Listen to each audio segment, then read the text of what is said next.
Let's get into it. Sold Not For Sale podcast. Terrence Howard. Okay. What am I supposed to say? What am I supposed to say with Terrence Howard? What am I supposed to do? Okay. I don't know. What is all this? I listened to this episode twice. I don't know. What is he right? He's the new Tesla? I guess. Fine.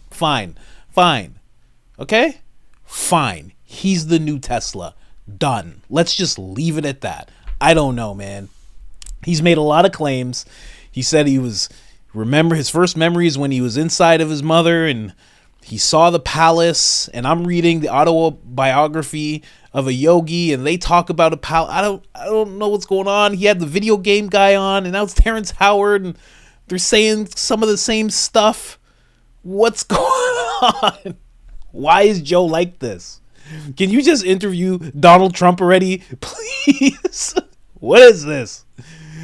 Hey, Joe, you gonna interview Donald Trump? Oh, I don't know. And then he just throws Terrence Howard in there. All right, fine. And there's not even a clip that I can bring up for you guys. I'm just picking a random clip because it's all random. There's no parts that stick out. It's all crazy. All of it. Let's just get into it. We are going to talk a little bit. I'm going to show you some clips of him talking at Oxford. I found that very interesting because those people weren't questioning him so much, and they were actually kind of not agreeing, but taking in his information. I'm going to show you that, and then show you another clip where he was on a podcast talking about similar stuff as well. Don't forget about the new channel. It's right there, Coach COLIN Media. Latest video on there. MSNBC host has a meltdown over Donald Trump leading in polls. He can't handle it, Mr. Joe Scarborough. Anyways, guys, let's get into this Rogan clip. Terrence Howard, let's go. 6,000 years ago, maybe, they took the flower of life, which was that symbol. Mm-hmm. If you could go to my book, tcotlc.com, there's an example that I put in there on page 64. And I show the period, I show the element, the fundamentals. If you could possibly pull that up, Jamie. What is that .com again? TCOTC? TCOTLC.com. You'll see in there the mistake that they made because they believed in straight lines, because the church was promoting the idea of straight lines. You just tap on right below there. Download. No, just go to the center of the page and right above that, and you see initial public draft, just tap on it. And if you go to page 64, on the right side of the page, right there, on the left side of the page, you'll see the 5 Platonic solids. Now all of our axioms, all of our postulates have been built off of these things. This is what Euclid went down to Egypt and pulled these things together. Pythagoras worked on them. And these were the undisputed fundamentals of God that he used to build. If you tap onto the flower of life, Platonic solids things, it's going to take you to a video. Turn it, don't have to tap it. But it'll show you the flower of life that they took this from. But you'll see that instead of following the natural curvature of these 64 circles overlapping, they averaged the space where they met. And they invented straight lines. Why did they do that? Because they believed that the world was flat.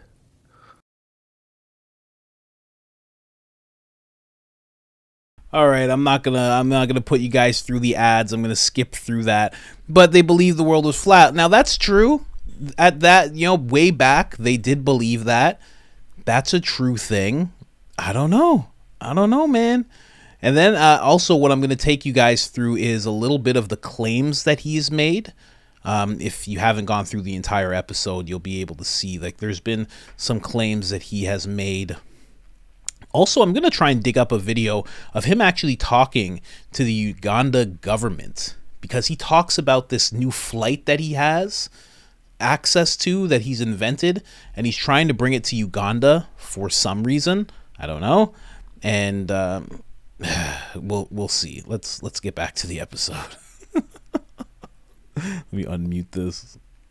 They believed the world was flat at the time, and the church promoted. Pythagorean theorem comes off of this cube, a squared plus b squared equals c squared. So they wanted to use all of these intertwining circles and create straight lines. Because that's how they thought everything came down to straight lines. They thought the world was flat. And I was like, oh my goodness, they didn't open the flower properly. So the next one would be the icosahedron. Now, the flower of life, it's very, very old. The concept is very old. What was the origin of the concept? It's the oldest symbol known to mankind. It's believed that it was Anki, the brother of Enlil, if you go by the Emerald Sumerian tablets, text. the Sumerian text, that was the one that created mankind. Because if you look at mankind, and there's a point I want to make with it, I want you to stay on the book, go to 134 on the book. And this is what that other gentleman being told me to do. He said, why don't you just take the pieces that make up the flower and put them together based on universal ratios? So once you're able to pull it up. 164? Page 134. 134 in the book. So this is the juxtapose of the mistake they made. Yep, just tap right onto that. Yep, just tap on it. Now, this was made by David Johnson, one of our programmers, Argos Fuel. So if you go to the far left and tap on that, I took 4 of those triangles. And wow. And you can scroll around. This is what happens when 4 bubbles meet. This is the negative space where they can't touch each other. This is hydrogen. And as I was saying, electricity is always trying to get to the center of that triangle, but it gets pushed out. And now you see it has 4 contractive poles, which is the electric poles. Just go around it from horizontally, yeah. It has 4 contractive poles because electricity is seeking a higher pressure condition and forcing it in, where magnetism is seeking a lower pressure condition and spun out. So the vortices, those tips, that's the magnetic field. That's where they begin. But it has an equal attractor and an equal amount of repulsion. So if you go to what happens when 8 bubbles meet, they gave me the patents to that. I call that the tetrahedron. So this is the negative space in between 8 bubbles. 8 bubbles. This is the negative space where 8 bubbles meet, and you can scroll around. And this is ignored when they're concentrating on straight lines. Completely, because if you look from the top, I haven't violated anything. It fits perfectly inside of there. But this is the negative space where 8 bubbles meet, but you'll notice it has 8 contractive poles, but it only has 6 magnetic poles, 6 vortices, so it has a greater electrical potential than a repulsion. So maybe this is the strong nuclear force, and the previous one was the weak nuclear force. So I was like, okay, I called this the Huntian after my son. So I was like, what happens when 6 bubbles meet? If you'll go to the one right in the center. Now you see that it has these huge bubbles, fast moving, but there's 6 strong spheres that's going around this, but the greater attractor has grabbed the 2 weaker attractors. And this looks just like a photon, and guess what? It has 30 poles. What is the speed of light? 299,752,400 something. They round it off to 300 million kilometers per second squared. But if you look at it from the top, you'll see that I haven't violated anything. This looks like what happens in nature. So I was like, okay, so they gave me the patents to this, but you'll see that there's 6 unaccounted electrical poles to it. So I was like, what happens when 12 bubbles meet if you go to the one right next to it? Another stable structure that we basically see in nature, but there's 4 unaccounted electrical poles to it. 4 spin around it. You can count those 4. You'll see 1 at the bottom and 3 on those sides. This is the basis of crystallization, laws of crystallization that forms. And you can go to the last one. I was like, what happens when 24 bubbles meet? This is a negative space. If you pull to a horizontal on it, this is a negative space where 24 bubbles meet. This is where you cannot distinguish this from the background because all of the electrical potential has been accounted for. This would be the Bose-Einstein condensate, where something becomes indistinguishable from the fabric of space itself, the final state of matter. And the proof of this, the platonic solids, they have a thing called discrete symmetry. You can put the cubes together, maybe you can put the dodecahedrons together, but you can't put all of them together. But you can take the wave conjugations right here, and they form supersymmetrical systems where everything aligns. So there's a site that James sent over to you, and this will be the final thing, and then I'll be quiet for a second. But because this is this right here. Now these are other sculptures I've built. There's a video, and you'll see that flower. If you'll pop it up from Terry's linchpins that he sent you, you'll see, and this was one of 4 supersymmetrical systems that I patented.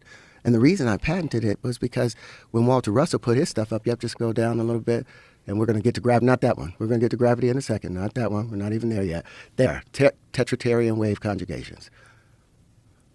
Now, these are all of those systems put together. This is where 12 bubbles meet, the Aubrians. Mm-hmm. And then I put 5 of them together, and they make these natural starfish. But then when I put 10 of them together, they lay themselves out, and they predict all distribution of matter within the electric field. And you can see where 6 bubbles meet as you get to a higher point on it, those where 6 bubbles are meeting, still fitting perfectly where the 12 bubbles are meeting and where the 4 and where the 8. That's a super symmetrical system. I put 12, if I put 20 of those where 6 bubbles meet, the Antonians, they make a natural dodecahedron that's naturally curved. If I take where the 12 bubbles meet, that's where I made the linchpin from, ultimately from some of those pieces you got right there, that all shape of it. So that was one of the first things. But when Walter Russell came out with his book and he introduced his periodic table, he watched as different people went up and collected Nobel Prizes for deuterium, for tritium, for all these things that he had discovered. And I was like, okay, let me wait until the patents are granted before I'll talk about it. So that they won't be able to stop it.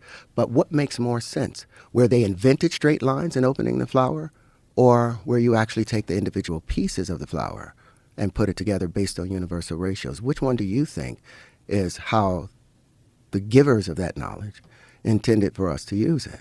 Well, it makes sense because you're accounting for the negative space and the straight lines are not. Bingo. Yeah, that it must be something. And then these are all physical representations that you've created? Yep. That are all of those things. Same things. That's the Aubrian right there. How is this received? Like when you talk to people about this? Oh, man, they first... You know what the problem is? I know it, because he might be right. I don't know. You know what I mean? Like, there's a lot of people. Here's the thing. Here's what I'm going to start with, okay? First of all, he's too pretty. He's too pretty. You're not going to tell me that you're getting, Oscars and you're an amazing actor and you're in Iron Man and you got hazel eyes and then also you're a genius. No. We only accept so much. That's how it is in society. That's why Bill Gates never got jacked. Because if he got jacked, we'd be like, I don't believe anything you have to say, sir. He comes all pudgy and he's like, hi, guys. He's like non-threatening. Jeff Bezos, he got jacked. He's like, I'm going to leave the board of Amazon. I know my place. He's like, I'd rather be jacked. I'm going to leave. Have at it. Elon Musk looks like he's melting. There's certain things we accept. Okay? It's just how it is. We don't accept pretty geniuses. We don't accept it. No, we don't accept that. I'm kidding, of course. But, here's the thing. We just saw Graham Hancock and Flint Dibble have a debate, right? And it exposed the fact that even archaeology has this, big archaeology has an incentive to keep things the way they are. We've seen science do that same thing just 4 years ago in 2020. We saw medical science doing that same thing. We've seen it time and time again. All these industries always block out anybody who has an idea that cancels out everything that they've worked on. And it's the same thing as what I was saying with the archaeology. All of a sudden, your funding goes away. You were wrong. You've written books on this. You've done lectures on this. You've gotten massive amounts of money because of this. And all of a sudden, you're wrong. Everything has to start anew. And this guy is the only person that's right. And we all got to figure it out based on what he says now. No one likes that. They don't like that in archaeology. They don't like that in medicine. They don't like that in science. They don't like that. What was the other thing? Evolution. There was a bunch of scientists talking about Darwin and how his theory of evolution was flawed and didn't make sense and with what we know now. People don't like that. They get mad. There's people in the comments who are like, evolution's real. Period. I'm like, okay, do you feel better now? The world's heard you. all of my my 0.01% of the population has heard you. There you go. Okay. Hope you feel good now. That's how people get. So possibly that's what's happening to this guy too. It's 100% possible that he could be onto something, but because they have this dogmatic incentive, not even just dogmatic, because that's like, that runs in the realm of like religious kind of thing. They have a financial incentive to not have things be completely different from what they all know. First off, a lot of these the most esteemed people, esteemed is just a very prestigious word for old. A lot of the oldest people, they don't want to have to learn everything over again. A lot of the youngest people just went through school and learned a bunch of stuff. There's so many reasons why they don't want things to change in all industries. Politics, look what Trump did. Now all of a sudden every politician's like, how do you use Twitter? I don't know how to use Twitter. I gotta say something. I gotta give him a nickname. Like, they don't know what's going on. They're like, we gotta relearn everything. I thought we just lied to people and that was it. Now we gotta make jokes. We gotta be funny now. Are you kidding me? After Trump, the next president's gonna have to be a legit comedian. That's really gonna have to happen. We're not just gonna accept you being like, I have a dream for all Americans. People are gonna be like, get to the jokes, buddy. You better have amazing foreign policy and great jokes, because that's what the last guy had. That's why people are so upset with Biden. They're like, this is not the kind of joke I like. What is this? Bring back the guy with the good jokes. But seriously, people have incentives to not want things like this to get through. But at the same time, in my mind, when I hear this guy talking, let's get to some of his claims. When I hear this guy talking, I'm like, oh, he's crazy. Oh, he's just a crazy person. That's all. And he's famous. So when a famous crazy person says, hey, I'd like to speak at this place, people go, okay, because they don't know he's crazy. They have no clue. They're like, he was an Iron Man. He's obviously a good guy. He knows Robert Downey Jr. Duh. But little they know he went insane. It's possible. Right? That's what I think. But then also I hear him keep talking and I'm like, maybe he's on to something. Right? I don't know. No clue. But I do know one thing. His claims, here's the thing. His claims are not proven the way that this community, the scientific community, likes to have things proven. Because, even their theories, their scientific theories are never exactly proven.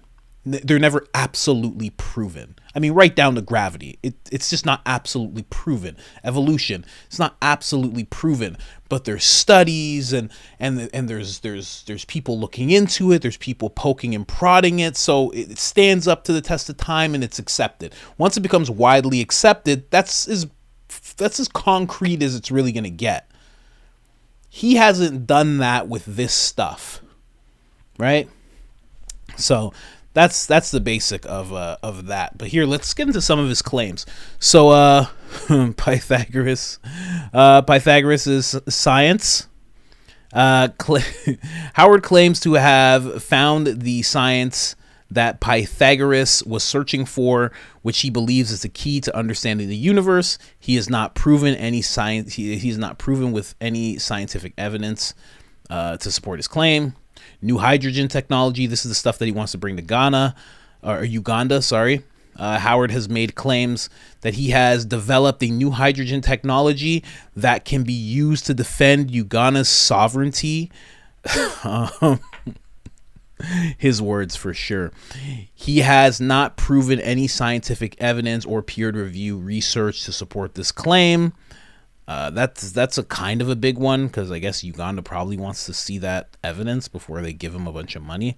Howard has claimed, and you know what? When you're going to countries, if you brought it to America, America's like, okay. Everybody around the world would be like, whoa. Yeah? Then you try Canada, and he tried America. America was like, no, sir. You're from Hustle and Flow. We remember you. He goes to Canada. Canada's like, no. No, we're communists. We're not trying to make anything better. We're actually in the process of destroying the country. So sorry, we don't want it. Goes to the UK. The UK is like, no, sir. He gets all the way down to Uganda. Uganda's like, we'll hear you out. What do you got? You gonna pay for this, or we got to pay for this? Reinventing physics. This was like a big one that he brought up in the episode. Howard has claimed to have reinvented physics and identified the grand unified theory. He actually did that when he was 6 months inside his mother's womb, just so you know. Just saying it very matter-of-factly, because that's how he said it. Field equation that scientists have been searching for. He has not proven any of these scientific claims with peer-reviewed research. And then we get down to the Vedic science. He has expressed his interest in Vedic science, an ancient Indian philosophy that combines spirituality and science. He has claimed that his research aligns with the Vedic principles, but he is not blah, blah, blah. He doesn't have to prove that. He can just say that. You don't have to prove that. You can say, he is clearly working with spirituality. He was talking about being in his mother's womb and seeing a palace that he would enter when he was in his dreams, and that's where everything was. He's basically talking about the Akashic records. He's talking about a bunch of things that I've learned about while I was swimming in the spiritual realm. Not in the womb. I'm not an expert like him. I was just doing mushrooms, and, you get spiritual. But here's the thing. Nikola Tesla, had the same type of theory. A lot of what Nikola Tesla would talk about getting downloads. I don't know if you guys know. In the spiritual and the hippie realm, they'll often talk about downloads, where you're meditating and something just comes to you. Tesla would talk about that type of stuff all the time. He would often talk about being an antenna of sorts, and talking about how wires need to be really straight. So when he would meditate, he would sit like this, because he was like, a wire has to be really straight so it can receive and have information flow freely. So he was really into that type of stuff too. So I don't find that to be that crazy. And it's funny because Joe Rogan was just talking to somebody. What was his name? Rizwan Virk, I believe his name was. He was talking about the same type of stuff. Talking about a lot of Eastern philosophy and how that links up to the simulation theory and spiritualism. And it's kind of in the same ballpark. Now, if you take what Rizwan was talking about and then you take what Terrence Howard is claiming, it's almost like Terrence Howard is exploring the space that Rizwan is trying to explain to everybody in his episode. And you got to be a JRE aficionado to know what I'm talking about. You got to go back and watch things. I'm sorry. We're deep in the JRE hemisphere when it comes to this type of stuff, okay? You got to catch up. I apologize. But that's what it seems like. So it's not the crazy... I gotta blow my nose. So it's not the craziest thing in the world, I don't know, man. But I have some other clips of him talking. Honestly, this episode was like borderline stressful for me, because I was listening to it and I'm like, what is he talking about? And the whole time you're hearing him talk, you're just like, is he telling the truth? Or is he crazy? Because he's from Hollywood. This is also the thing, right? I'm going to play this clip in a second. He's from Hollywood. It's almost for sure that he's crazy, just based on being from Hollywood. Let's be straight up. We've all heard about Hollywood. We've heard about Diddy and Epstein and Weinstein, and we've heard about all this for quite some time. We know. You seen Baby Reindeer? Have you watched the show Baby Reindeer? That's real stuff. It's a demented little place, that little Hollywood clique. And he was deep in it. I don't know. And then he comes out and he's like, I've been doing this forever, since I was in my mother's womb. And you're like, okay, well, that's just Hollywood craziness. But then he talks for a while and you're like, he does know some stuff. But here's the thing. Here's another thing. I'm going to play this clip. He says the same thing over and over again. Now, that could be because he just has so much conviction in what he has to say. It could also be because he's an actor and he knows how to memorize things. Let's get into this clip. Really like the most when they just do that. But people know me, I don't know, for a lot of movies, a lot of stuff. Nowadays, since I've invented a new form of flight called tangential flight, the linchpin, unlimited bonding. You never heard anything about it, have you? No. Yeah, can you imagine? A new way to fly? An Oscar-nominated actor invents a new form of flight that takes it from fixed-wing aircraft and 4 degrees of freedom to unlimited degrees of freedom. Tangential flight is the ability to fly around your own center of mass and have unlimited mid-air bonding. That means I have a supersymmetrical system, but not just that. 4 supersymmetrical systems I've patented. You've never heard of that. How is that? How is that? Is it my fault? No. Okay. I was just making sure. No. I was just making sure. It's suppression. It's suppression. Because you know how I figured it out? What's 1 times 1? 1 times 1 is 1. To multiply means to do what? To make more, right? Yes. Increase in number, Yes. multiply. Yes. How can 1 times 1 equaling 1 be part of the multiplication table? It fails to satisfy the term multiply. It doesn't multiply. Does it? What's an action times an action? You got some weed. No, I'm asking you. Honestly, I'm asking you. Reason. What are we doing here? Reason. I want you to reason. I don't know. What's an action times an action?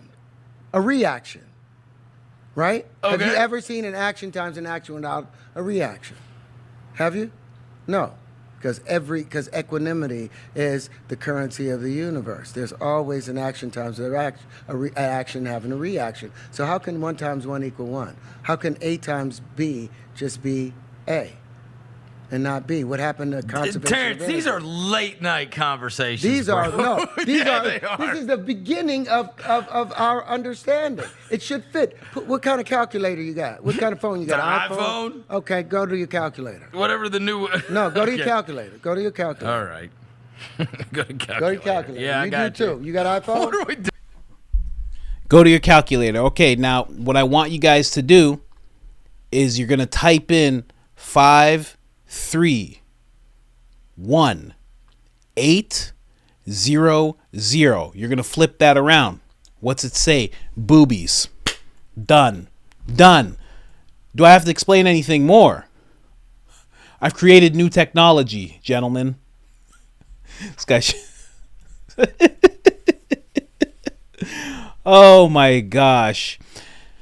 And even that guy that he's interviewing or that he's sitting down with, no idea what he's talking about. But here's the thing. I'm going to show you some stuff from Oxford, right? This is Oxford. You would think this is a university, right? So in a university, for them to be kind of taking in this information, not really pushing hard, you know, being really willing to listen to what he has to say is very odd to me, right?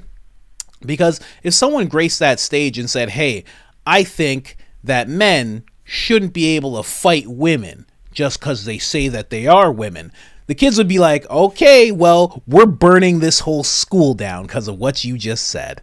No more talk, no more discussion. Who has gasoline? I do. Who has matches? Okay, here we go. You're a bigot. You're going to learn a lesson today. That's it. That's what they would do right away, without even thinking about it. But for some reason, they're willing to listen to this guy. Let's listen to this first clip. I can't without having to. Oh, of course I have it on double speed. That's what kind of maniac I am. I listen to this type of stuff on double speed. Without being able to show the pieces, it's a whole different monster. But all of these wave conjugations, all of these states of matter, all of these things, it's time for that to be changed now. We have changed all of our buildings to be aerodynamic. Our airplanes are no longer based on a two-dimensional Euclidean way of life, but our math is still based on a two-dimensional way. And I think in order for us to reach the future, we have to examine that. Do you guys know about loops in math? Do you believe in loops? Do you know the square root of 2? Do you think that's a loop? Do you believe that the square root of 2 is the square root of 2? Yes or no? Hands up, no? Hello? Oh, I want y'all to take out your phone for a minute then. We're gonna do one thing. Everybody got a phone? Put it on the calculator and turn it to the side so you can get all the long numbers out of it. Okay? Now I want you to put in 2 and square root it.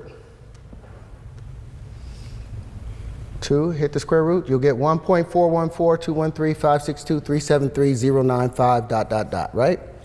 Now I want you guys to do me a favor, cube it. It'll see right over there, it'll be x to the 3. Can y'all do it? Have you cubed it? It'll see 2.828, 4271, 2174, 6190. Now that makes sense. I want you guys to do me a favor, divide it by 2. Get that number? Cube it again. Divide it by 2, cube it again, and I want you to do that until the end of your lives. And that number will still come up with 2.828, 4271, 2174, 6190. Any other number that you, above 2, that you put in and you cube and you square, cube and square and divide by 2, by the 6th operation, it has moved into an exponential number that you can't even imagine. Any number below 2 that you do that same operation with, it will go into an exponentially small matter and number. This is what we call a loop. It is illogical, it doesn't make sense, and it does not make math make sense. So these are some things that I'm bringing to the fore and that I would like to question. I would like to audit the math, the world of mathematics, and I would like to audit how we view the Platonic solids, because I think the new wave conjugations will tell a better story of how our world works. So that's what he's trying to get across, right? And here's the thing, also, limited knowledge of this, right? But he was talking about how they thought the world was flat, so they were examining these things from a two-dimensional perspective. Okay? If that's true, that should change. But I would think, and here's the thing, I used to trust all sorts of experts back in the day. Back before 2020, I used to trust all sorts of experts. But maybe they haven't thought about that and they never decided to. Maybe in the scientific community, you're not allowed to re-examine the way things work and you just have to work with what's been handed to you. Maybe that's how it works. I don't know. But if that was what was happening, that's really bad. Because he's right. Buildings have changed and they've worsened throughout North America, at least. Our architecture. Tech has changed, but math is not. Is math the thing that's supposed to remain solid and not change? Is that the reason? Right? I really don't know. I mean, it's really making me think. And here's another thing I'll bring up real quick. I'm going to flip over to another clip. But when it comes to patents, he's talking about these patents that he has. Getting a patent is not, I know, because I've been in business a long time. That's not a scientific process. That's a business process. You don't even, for the most part, your patent doesn't even have to make sense. It's true. You could be like, I want to patent floofy bubbles. And floofy bubbles is when a bubble goes up and it goes down, spins around 6 times, lands, doesn't break. Those are floofy bubbles, and I'd like to patent that, please. And they'll be like, okay, fine. They're floofy bubbles? How do you spell floofy? Okay, let's check if there's anything like that already. Okay, there's already a floofy bubbles. You have to call it something else. Okay, call it schmiggly schmoo. Schmiggly schmoo. Okay? But same process. Okay, fine. Schmiggly schmoo. Nothing in the system says shmiggly shmoo. You get it. It's very much not a scientific process. So it doesn't exactly prove what he's saying just because he has these patents. All that proves is that he's very confident in what he's saying. He's so confident that he knows that it's going to be a massive technology, and he wants to get ahead of everybody before it takes place. And I guess you have to have some kind of diagrams and say, okay, this is it. Everything that he explained in the Joe Rogan clip, he has to kind of explain that in the patent. It has to be really broken down. It's not as, I'm joking when I say, it's a bubble that goes around, blah, blah, blah. But it's not a scientific process at the end of the day. So for him to be bringing up patents, I get it, but also it's just, that doesn't prove anything. It proves his confidence. And man, is he confident. I mean, this guy's at Oxford. Like, what? Hey man, you better be confident. Okay? These up and coming generations have already learned Marxism and communism and how to dye their hair blue and all sorts of nonsense. You better be teaching them something proper. Don't just teach them random stuff, okay? This better be real, okay, Terrence? And then another thing that he said is that the church, they're the ones that were promoting straight lines. They invented straight lines. It was promoted by the church. I find that very, very odd. I find that very, very odd. The church was like, you know what we should get into? Straight lines. Straight lines. What do you mean? I'm just saying, it's going to be a lot of science. There's going to be a lot of math out there. We got to get ahead of it, guys.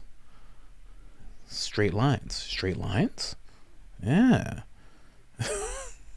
and we'll promote it. Yeah. Well, how are we going to promote it? Guy on the cross? Oh my God, you're a genius. I don't know. Like, he could, and again, he could be 100% right. And then when it comes to the flower of life, I actually have that. I have that on my, I have that here. It's one of the tattoos. It's like a mandala, but it's the flower of life, but it's like draped in mushrooms and all sorts of stuff. So I understand and I actually have it on my back. I forget that I have my back tattooed. There's the flower of life. There's also the seed of life, and it's the smaller version. It's not the full 64 or 68 circles. It's less, and I have 2 of them on either side of my back. Not a tramp stamp, okay? Let's be clear. This is a full back piece. It's different. It's different. Don't put that evil on me. Anyways, let's play this next clip. Goofy now. Oh, too fast. Of course. Not that you're going to understand what he's saying anyways. If the universe is consistent, I think it is. Great. Thank you for that question. Yeah, let's go to you. Thank you very much for talking to us. And also, your view on consciousness and energy sounds very similar to what Dr. Robert Lanza proposes in biocentrism. So that may be of interest to you if you haven't read that text. But about 5 years ago, you spoke about harmonic wave sequencing and how that could harmonic wave resequencing. Resequencing, and how that could possibly solve cancer or genetic ailments within the next 5 years. I think that was about 5 years ago. So is there much progress on that? And how do you propose that this resequencing would actually recode people's genetics in order to prevent them from getting these ailments? Simple. Our DNA is made up of what? 5 elements, right? Hydrogen, carbon, nitrogen, phosphorus, and oxygen. Do you know how they're arranged? The phosphorus sits right here in the middle, and you've got 4 oxygen atoms surrounding it. Then there's another phosphorus, 2 more oxygen atoms. Now these are the legs of that double helix. These are the legs. Now the latter steps on it, they become the adenine, the guanine, the cytosine, and thymine, the ATCGs. It turns out hydrogen, they used to think that energy, the body transferred or understood the energy information through electricity. They're finding out it's through frequency. Well, guess what hydrogen sounds like? It's a key of E.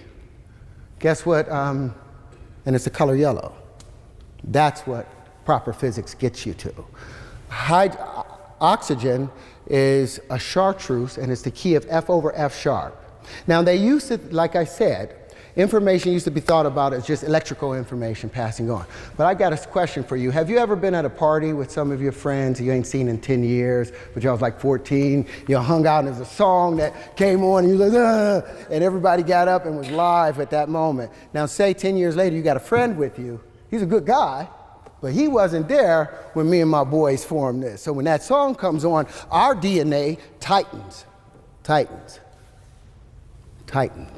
There's a particular song, a scale in the genomes for each and every one of us. Now when that song is played, when your particular prime resonant frequency is played, guess what happens? Your DNA celebrates and tightens. Everything else gets pushed out. Harmonic wave resequencing. The carbon is also the key of E and yellow. The nitrogen is G. And all these play a song. So say that the F over F sharps of the oxygen, the green, is only hitting at an F. Why? Because there's another frequency coming in from a generator over there. That's changing and causing it to change. So this F now hits the oxygen. And when it hits, the F hits the carbon, so instead of hitting as an F sharp, it hits as an F, so when it hits the carbon at an E, it doesn't hit it quite right, so the domino don't file right. So the next domino hits wrong. And so now we have malformation happening within our DNA because the frequencies are being pushed off. But when we hear our tone, we tighten back up. So yeah, I'm in the process of building the harmonic wave resequencer with another doctor who has been able to successfully cure AIDS and cancer. And it's well underway. But I wanted you guys to understand how that works. It's so simple. You do not need to tear the human body apart when all you can do is use frequency to bring it back to its normal space. He said it was simple. Do you see that? He just went through that whole thing. And so, yeah, actually, I'm working with a doctor who's cured AIDS and cancer. So just so you know, all right. I already handled it. Yeah. I already dealt with that. It's pretty simple. If you guys understood how to do math and stopped playing around with straight lines, I'm kidding. I'm not even going to make fun of it because I don't know. He could be 1,000,000% right. You have no idea. There's a lot of people who will be like, I actually know quite well, and the thing about it is, you don't know what you're talking about.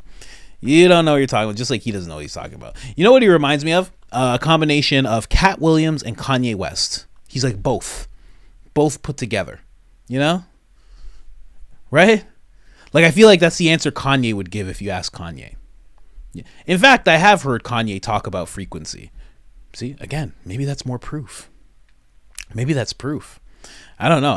But I've heard that's exactly how Kanye would answer it. He'd be like, it's the frequencies, man.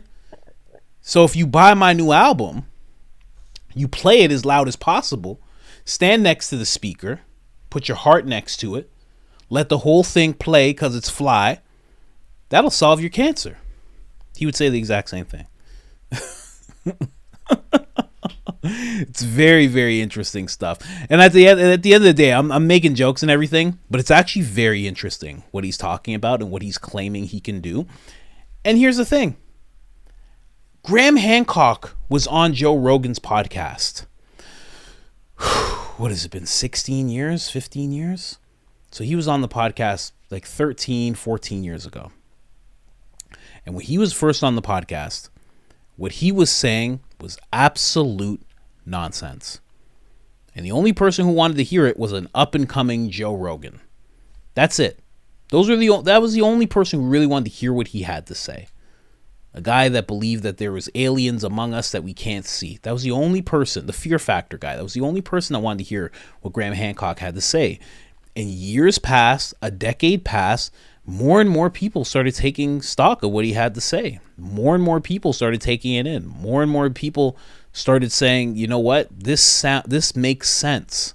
a lot of sense. Next thing you know, he's on Netflix and he has a show and he's done more for exposing the masses to archaeology and what could be than any archaeologist you know of. You can't even name, I can only name one, Flint Dibble. That's the only archaeologist I can name. And Graham Hancock. So you have to give it time. Now, here's the thing. He's already been talking about this stuff for the past 6 years, I think. About 6 years he's been talking about this type of stuff. I'm not putting a timer on it, but I'm saying it doesn't seem like there's been much progress in that 6 years. Maybe there will be in the next 10. I have no idea. But Rogan needs to interview Donald Trump. If you're gonna interview this guy, Trump is next, okay?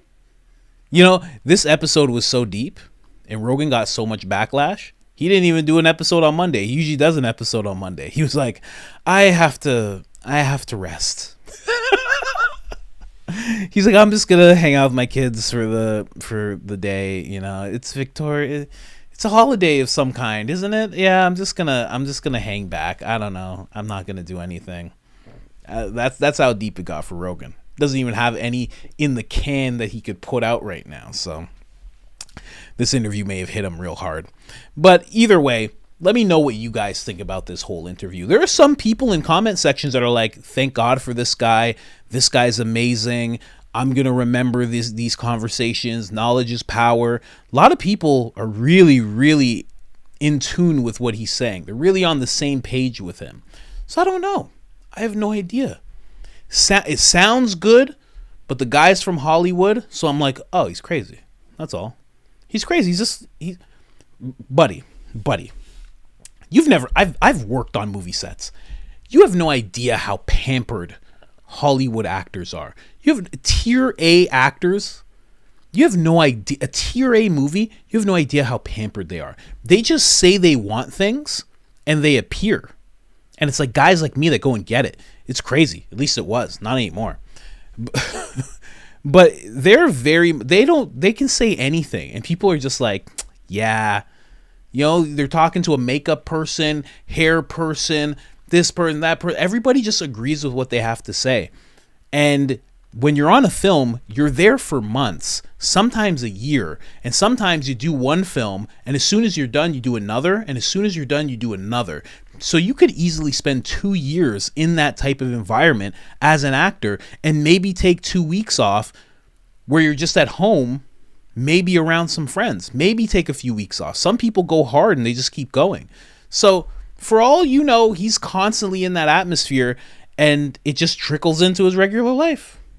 He's just like, I solved everything. I solved cancer. I solved math. I restructured it. You guys don't realize it. I've been doing this forever. He's usually in an atmosphere where people don't disagree with him. And when he was on Rogan, it was kind of the same atmosphere. When he was at Oxford, it was kind of the same atmosphere. So I really don't know what to make of this. I'll be honest with you. No idea. I hope he's right. I hope all of a sudden everything's different and he just makes the whole world becomes Wakanda. Fine. Free energy. Cool. Whatever he can do. Anyways, guys, like, subscribe, all that good stuff. Other than that, I'm out and tired.